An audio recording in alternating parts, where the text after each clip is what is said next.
Botad ST depot પાસે આવેલ Parshvanath કોમ્પ્લેક્સના દુકાનધારકોએ ST સ્ટેન્ડમાં police station માટે ફાળવેલી જગ્યાએ બનાવવા કલેક્ટરને આવેદનપત્ર આપ્યું। બોટાદ ખાતે પાળિયાદ રોડ પર એસટી સ્ટેન્ડ આવેલ છે અને આ એસટી સ્ટેન્ડની આગળના ભાગે પાર્શ્વનાથ કોમ્પ્લેક્સ નામના શોપિંગ સેન્ટરમાં દુકાનો આવેલ છે।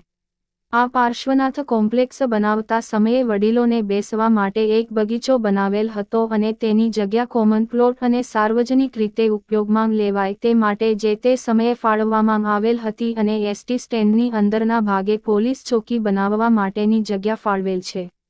ત્યારે જે જગ્યા પોલીસ ચોકી માટે ફાળવે છે તે જગ્યાએ પોલીસ ચોકી નહીં બનાવતા આ બગીચાની ફાળવેલી જગ્યામાં પોલીસ ચોકી બનાવવાનું નક્કી થતાં પાર્શ્વનાથ કોમ્પ્લેક્સના દુકાનધારકોએ બોટાદ કલેક્ટરને આવેદનપત્ર આપી જણાવ્યું છે કે જે એસટી સ્ટેન્ડમાં બનાવવામાં આવતી પોલીસ ચોકી તેની ફાળવેલી જગ્યાએ જ બનાવવામાં આવે જ્યાં બહેનો દીકરીઓની અને બાળકો વડીલોની સુરક્ષા થઈ શકે ત્યાં બનાવવા માટે જણાવેલ છે અને આ પોલીસ ચોકી બગીચામાં બનાવવામાં ન આવે તેવી માંગ સાથે કલેક્ટરને આવેદનપત્ર આપવામાં આવ્યું છે।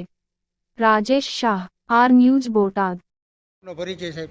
મારો પરિચય વિપુલભાઈ જાંબુકિયા, ફેડ બેંકમાં મેનેજર તરીકે કામ કરું છું પાર્શ્વનાથ કોમ્પ્લેક્સમાં। સાહેબ આજે બોટાદ કલેક્ટર સાહેબને આવેદનપત્ર આપ્યું, શું વાત છે સાહેબ? એમાં એવું છે કે અમારે પાર્શ્વનાથ કોમ્પ્લેક્સની અંદર એક પોલીસ ચોકી મંજૂર થઈ હતી।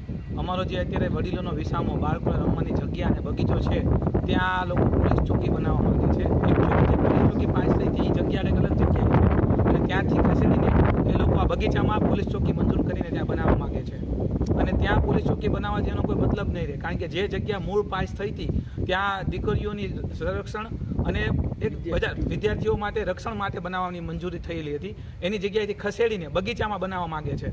તો અમારું કલેક્ટર સાહેબને આવેદન છે કે એ જે જગ્યાએ મંજૂર થઈ છે પોલીસ ચોકી ત્યાં જ બનાવવામાં આવે અને બગીચો વડીલો માટે મુલતવી રાખવામાં આવે।